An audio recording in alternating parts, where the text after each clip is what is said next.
guys. Hey, how's everybody doing? This Dirty with Whiskey Rebellion Barcast. We're back on the show today. By the way, hey, I did speak to Troy Scott, the vinyl guy, and we're going to try to get I'm trying to get an interview with him about how he picks his vinyl, the songs he listens to, and pairs them with the specific bourbon. I actually honestly think it's a freaking awesome talent he has, and we kind of talked about that a little bit ad nauseum in the after show last time. So, with all of that ado, let's talk about what we want to talk about today. 2021 is over. Not that I think 2022 is going to be any better. Let's talk about what your top two or three bourbons of the year for 2021 was. And I don't care who starts, but if you want me to pick, I'll pick Lil Jon. All right, I'll start us off. So I think I was coming in into 21 still riding the Maker's Mark wave. Maker's Mark had a great year in 2020. So when FAE 01 came out, I was wanting to pick that up, but I wasn't a huge fan of FAE 01. I know many others were, but I did discover several store picks that that they did with makers that have been phenomenal this year. One in particular with Laverne Beverage Depot and the Charred Stave Whiskey Society out of Nashville. That one was probably one of my most favorite bottles of the year. So much so I ended up buying like 4 bottles of it. And then I think the second one that I would probably say has been a great pour is the Company Distilling whiskey that's finished with maple. I think that one's great. It's a product of frustration. Jeff Arnett, the former master distiller from Jack Daniels, really wanted to try new things while he was there, and that brand is so international that he truly didn't feel like he was the master distiller and could not try different things, and so he branched out and started a new company with a couple of other guys who own distilleries in the state of Tennessee, and they went out to Ohio and picked. They sourced a bourbon, found one that they truly loved, but that nobody else has purchased, and that's what they've released this year. It's a really good pour. I'm excited to kind of see what they're going to do in the next couple of years, but really enjoyed that pour this year. Nice. By the way, I didn't tell anybody, but because it is a cold day here in Tennessee, I don't know where everybody's at, but I know 3 of us are from Tennessee on here, and we got some snow. I've got about 5 inches, maybe a little bit more here at where I'm at. And I know Lil Jon got a little bit more, and I don't know about you, David, how much you got, but it was about 5. Yeah. But anyhow, I got a fire going upstairs and stuff, and I decided it's time to open up the Midwinter Night Dram. This is Act 9, Scene 5. I will tell you that it's a lot hotter than I anticipated. I have it going over here, but man, it's better than last year's version. I will tell you that. The Act 8, Scene 5, it's good, it's interesting, but this one I think you could actually drink more throughout the year, but it does have that nice warm spice that you're anticipating with a winter type drink. But anyway, we can get back to that later if we have some time, but I do want to move on to someone else. Rob, what about you, man? Your winners. I was thinking that too. Remus Repeal. So there's some stuff I haven't had the opportunity yet that I'm sure I would love. The Remus Repeal is one of them. But to kind of echo a little bit off of John, I did manage to get a bottle of FAE 02 from Maker's Mark, their fall release, which, man, it was freaking fantabulous. And I'm going to go with my other one being the Booker's or the Blood Oath Pact 7. I really enjoyed it. I cracked it at Christmas time this year, and wow, it was an impressive sip. Nice, very nice. impressive. What about you, David? What have you seen this year that you've enjoyed?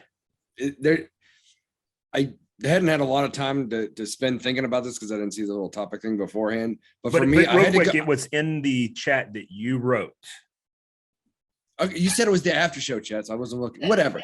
So we have multiple VIP chats, and some are like VIP, and that was one of those.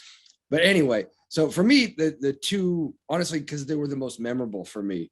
One was a pour I got from Jeff. It was the Eiffel whiskey, their German rye. And the reason I loved it so much is that it did not have the profile of a typical rye. And it just became very memorable to me because it was more like, light on the heat, light on the spice, but it was like baking spices. It tasted like almost like a rye bread or pumpernickel, something like that. You're like, wow, this is amazing. It's like eating German pumpernickel. Yeah. Say that 5 times fast. And the other one for me, and this is why it stood out so much. So I was at one of the Jay's tasting parties in October. It was a very small crowd, and he brings the rain. He brings out some really good stuff. So I got to try a lot of amazing stuff, kind of all back to back. I had Stag Junior, I had Stag Senior, I had Weller Foolproof, I had Jack Daniel's Sinatra, I had a bunch of other crap I'd never heard of before, a bunch of amazing stuff. What stood out to me among all of those as the best of me just sitting there and savoring, going, wow, holy hell, was the Weller Foolproof. And I say that all the time. May like or dislike that, but I was really impressed with it. And it really solidified in my head. It's like, yes, that is a unicorn. That is one I'm going to probably always think about. Even if I could never justify the price point. That was definitely a winner for me. Yeah. And so thank you to Jay, by the way. So yeah, nice. Billy, what about you, man? So for me, it would definitely have to be Lever's Fork. Mm. Basically any of the Maker's Marks that they came out with, the special stuff. And if I had to pick a third, that Remus. It's just like, wow. Yeah, I agree with that. That Indiana, I mean, that's straight from MGP. That's their juice. That's everything that's them. That is their company, their title. That's what they put out, and it is fantastic. I agree with you. I definitely a shout out to Little John, because some of the stuff that he sent me, I mean, I was trying my hardest to go easy on it, and the bottle was dead in 3 days. It was just like, yeah. I was like, listen, if I've gone this far with it, I'm going all the way. That's how I felt about one of those pictures that you sent in the after show. Yeah, see, there's multiple after shows.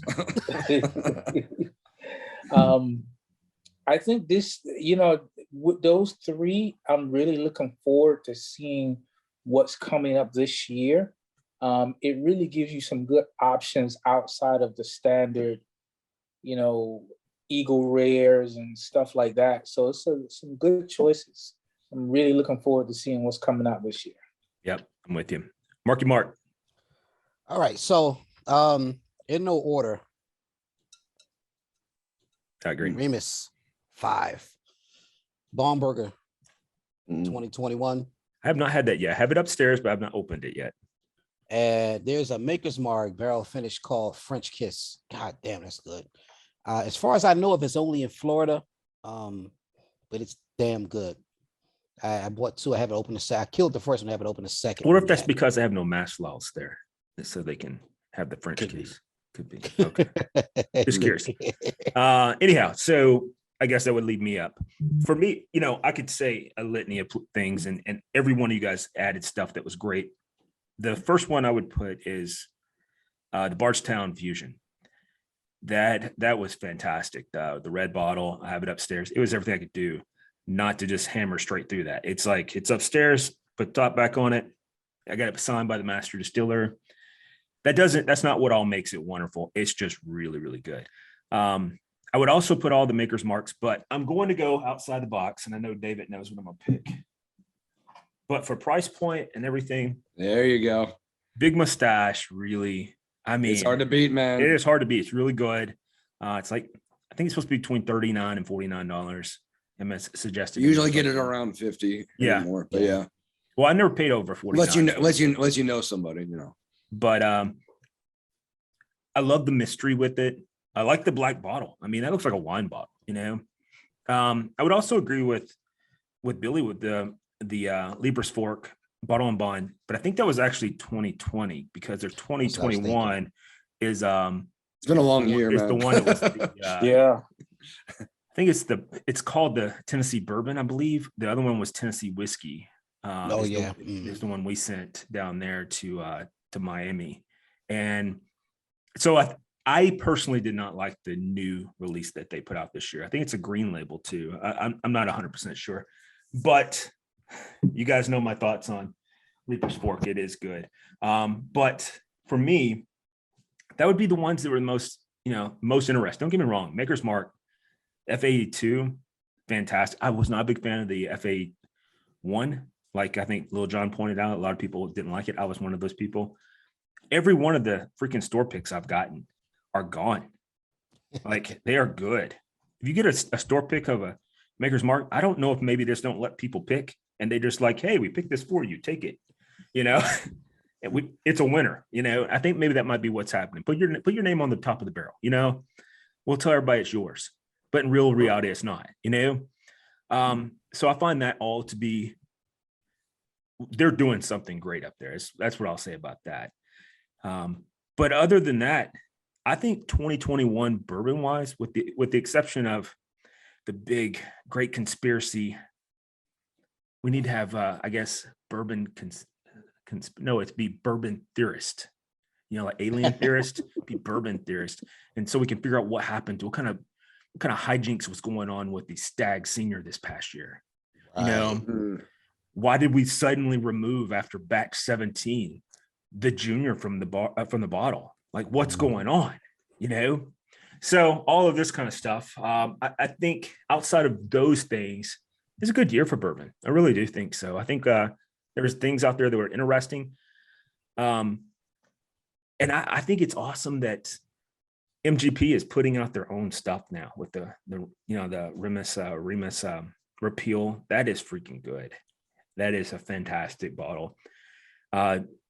Chuck told me to get it when I was at the store one time. Price point was on point. Say that 5 times, fast. But anyway, was on point. What did you give for it?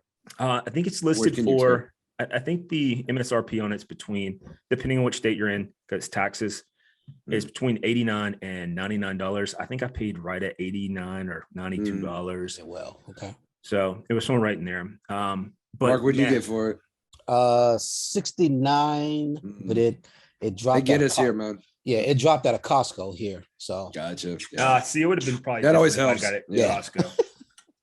So I had to get one of my guys to grab it for me. Yeah, Costco, they're good for keeping their alcohol on the low side. I mean, it's one of those things. Most people go to Costco for something, and it's so funny because when you walk in, you go to the liquor store first, and then you got to go and do your shopping because you can't take the liquor into the store. But I always do it because you go to the liquor store, then you walk back out to your car, put it all in there, and then you come back in to buy all the stuff that's perishable. I'm with you.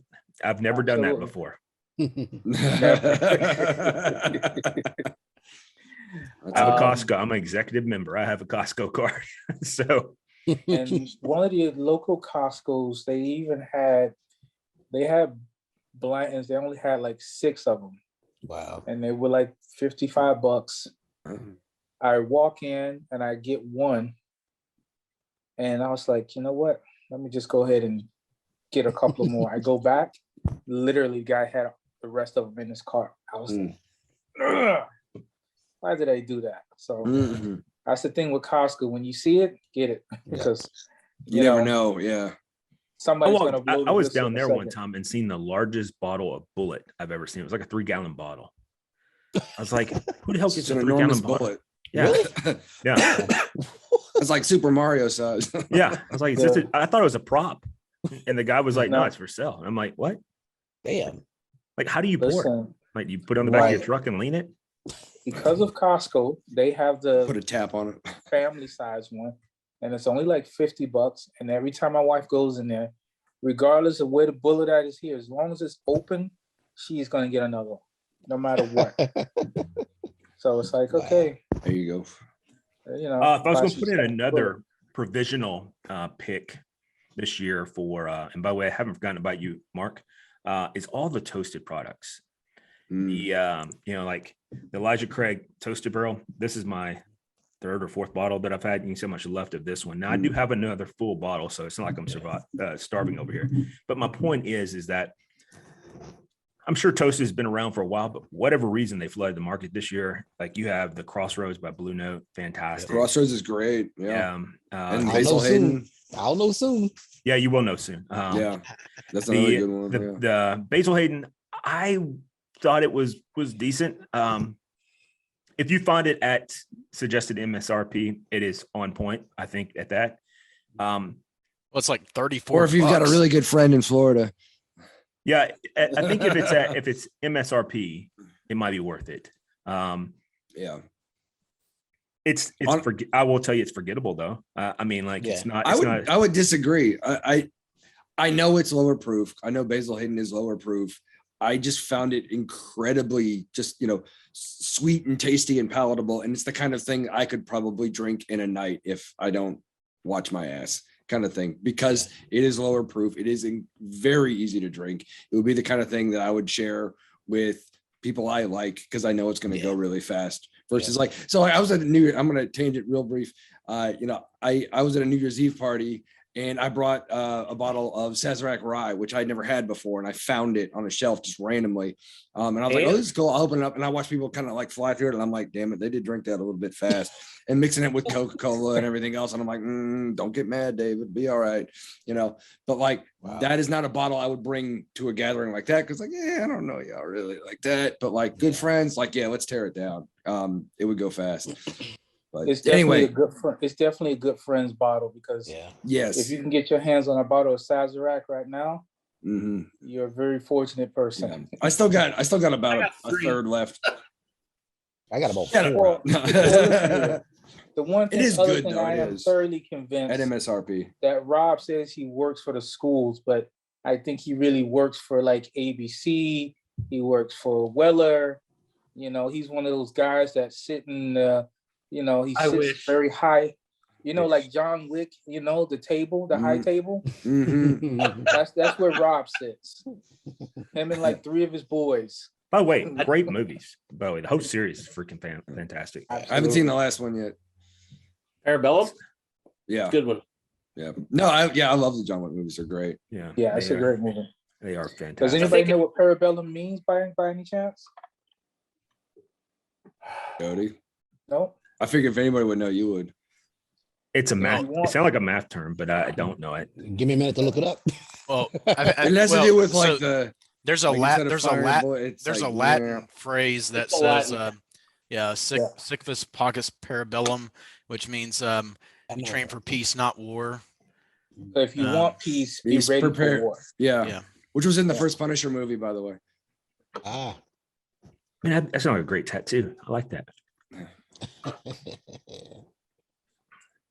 Yep. All right. By the way, I wanted to say, since we're at a pause, I want to say I watched the episode you did with Chuck, and I just want to say I feel really bad for whoever David Papayan is at Facebook.com, because I'm sure he's going to get a lot of hate mail after you ragging off of all those those tater bottles that you guys were talking about on that episode. I feel real bad for that guy, whoever he is. He's obviously my best friend. Apparently you give away all the bottles you don't like to him.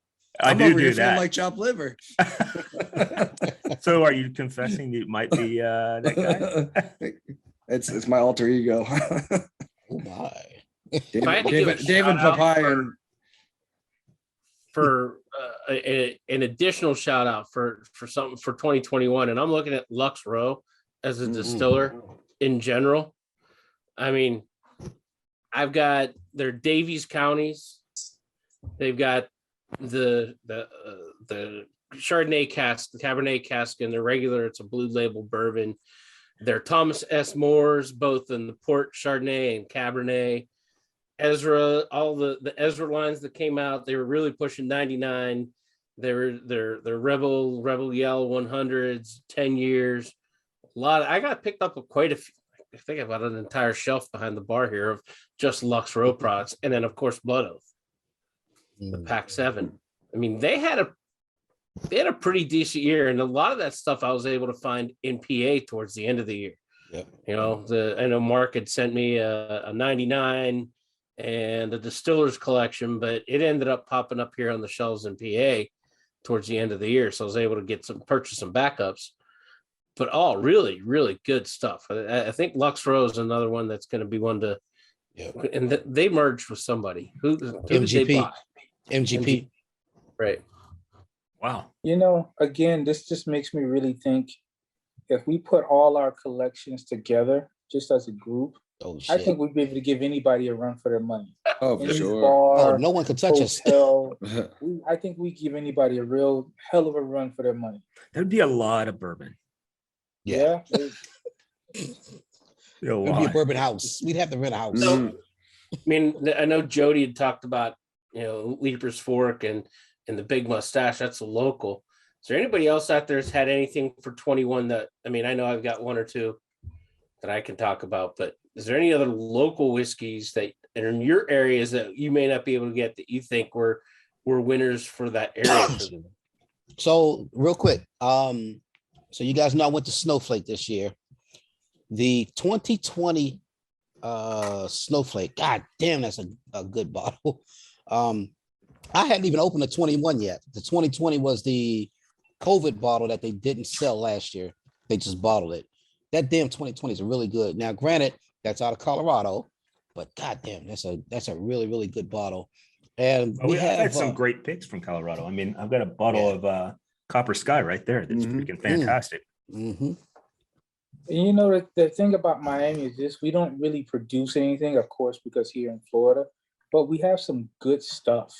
Yeah. So, I mean, as far as anything local, we don't really have, but it's if you know the right people, you make the right relationships, you can get a lot of good stuff. That is for sure. I hear it's a great place to visit too, for vacationing and stuff like that. Definitely during COVID.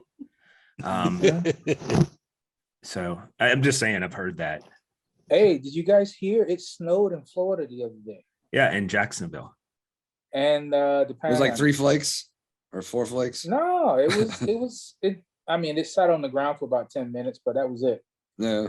But it literally snowed in Florida. So The last time that happened was that I remember was I was stationed there in 95, I think, and it snowed in Jacksonville, Florida. I was like, what the absolute hell is going on here? Like, freaking Al Gore is correct. Like, what in the world? Well, and that's the thing. Yeah. People really rarely forget, but Jacksonville is just really South Georgia, Mm-hmm. Some people up in Jacksonville actually get their power from Georgia, and some people in Georgia get their power from Florida, as crazy as it sounds. Same thing in Atlanta, Sure. where a lot of people get their water from Tennessee. Mm-hmm. Yeah. So Yeah, not that far. So let me ask you guys this. Oh, he said it correctly.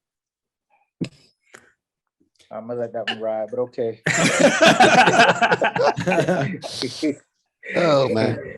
So See, you would have So said it something if he said it wrong, and then he said something because he said it right. No, I wouldn't have said anything if he said it Or wrong. I was bust just his gonna let it balls go. either way. But then when he said it right, I was like, oh my God, like this is starting to work. This is like Pavlov's dog. We just keep giving him a see, treat. that's how you know you're friends. That's how you know. So obviously, it doesn't seem like we do a whole lot of hunting ourselves. We get a lot of phone calls and things like that. And I think we probably discussed this before. But does that change your attitude versus as opposed to what you would buy or what you want? So for us, if one of us got a phone call that says, hey, I got 2 bottles of Eagle Rare. On a scale of 1 to 10, how excited would you be and would you go and get it? That's a great question. It's hard to say when it comes to Eagle Rare. Like you guys know, it's one of my favorite bourbons that's available. Now, the problem is that the scarcity in which it's becoming more and more allocated and less availability. So with that part of that, with that being present, I'll say, then I don't know that I'd get excited, but I'd probably head on down there. And the reason why is because of a lot of things. Sometimes you have to let your liquor store win, but you also have to sometimes let them know that if you tell them you're looking for something and they find it or they get it, then you need to make sure that you come through on your portion of it as well, or you'll get cut off. Or you may not get cut off. You may just be maybe their second call they made from that point on. Right. So that might be the way I would look at it. So I don't know that I'd get excited if it was Eagle Rare, but I'd probably still head down there just because as much as I love Eagle Rare, I'd hate to run out of it. Does that make sense? And yeah, that's exactly what I don't know if, like, just like you, Jody, I wouldn't be excited, but knowing what, the person who I have a relationship with, knowing that I love Eagle Rare like that, I would definitely go and get it. Yeah. I'd be like, I may not be there today, but I'll be there, a day or so. Yeah. But I would definitely go. I would not pass it up. Right. Only, like you said, you get that phone call, just know you were probably first on the list, because if you don't take it, somebody else will definitely take it. It won't, if it makes it past the second phone call, I would be surprised. Well, I think we're different in a couple different ways, though. I think, we may not be excited to pick it up because, it's something we can get, every week or every other week or something like that. But, we'll go pick it up, but it's we almost keep that on a stash to say, hey, John, Jody, I know you guys have a hard time picking up Eagle Rare, at MSRP, would you guys want one? Yep. And so that's, Right. And so I think that's the cool thing about this group. That's true. That is a luxury we have because I want to put a PSA out there for people. I know that there is a secondary market. I know that people participate in it. I know that I participate in it on occasion. What I'm telling you is don't sell to an undercover ABC agent.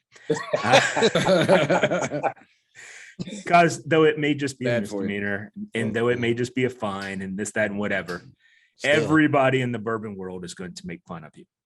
So, and I'm not saying that they're right or wrong. I'm just saying this past week, I have seen the same joker on the bourbon pages 1,000 times. at least. Like, I'm like, oh my God, I want to delete these pages. So I'm just glad no one posted it on the Whiskey Rebellion, or maybe they did and I just didn't see it. I hope not. And you have no idea how many people are like, such and such is trying to post for the first time, and it's like somebody who had a Facebook account that's 2 weeks old, and they're basically Yeah, just I always delete those guys. Yeah, when I see them too. I'm deleting them daily at this point. Yeah, I delete them too. So you guys suck, whoever you are. But So actually, Chuck just sent us something in Jack Sucks Icy Balls. There's someone we got to go in and look at. Yeah. I But can't you know, believe we put I- that on the show. I guess, as small as the group that we are, I guess we still have to be vigilant because people still see us as possible targets, and it's so funny because I get those on my Instagram all the time, Oh my God. First of all, and you purchase bourbon on Instagram, you're an idiot. You're an All right. idiot. of course. Because everybody Yeah. knows that those are nothing but scammers. Right. All of them. I don't care if it's your mom emailing you. Hey, I got some bourbon, Jody. You want to pick it up? No, I don't trust you. Don't reach out to me. All right. Who's this boy. number? I look at all the posts on the on Bourbon Nation and All About Bourbon and WBSC. Hey, do you think this guy's a scammer? I'm like, did you really go through and read what he posted, man? Come on, Right. look at the A profile. 2-day-old page. Right. But you know what's And funny? all That the- I love all- And they're the from pictures- Malaysia or No, something. but Yeah. you know what? I love them on Instagram because on IG, their first page, it'll be either a bunch of bottles of bourbon or it'll be a white guy and his family, right? What? So But if- we're suspicious of white people? Is that what this is? Well, no, but hold on. So I but here's mean, here's what makes it If funny. history is any indicator, you- go I will say it. Now, but if Go if both you're ways. familiar with IG and if you slide the profile where you go from just the pictures and change the gallery, all the pictures are from somewhere in West Africa. So the first page, the initial you'll see is all white guy. His family. I've seen like 7 of those in the last Yeah. week, probably. Yeah. If you just slide, You scroll through and you're like, Yeah. wait a minute. if you change, if you First change of all, the there's a settings, there's a oh, white man. lady on this profile picture, and there's a woman's name, and you go 4 over, and it is a Right. teenage male from Africa. And Church, you're like, church well, services, yeah. yeah. Right. Somebody's pumping water from a well. Yeah, they're pumping water from a well in fucking Malawi. That's their distillation process. But We're it is all a holding weird- out for that good triple South distill. African bourbon that's going to hit the Right. market soon. Even though it won't be bourbon because it's not in the United States, but you know what I mean. We do. All right. Well, listen, always fun. Anyhow, we'll just go there. Anyhow. Yes. Well, Well, we're also going to sing tonight. Anyhow, guys, always fun, always real. Thank you for doing the 2021 best. Who you think won the show? That's exactly what we'd say. So, guys, be safe, be kind, be generous. Don't buy from ABC agents, and always be good to yourself. Be good to yourself. There you go. yeah. What's your name? What? What is your name? Tony! Fuck you, Tony!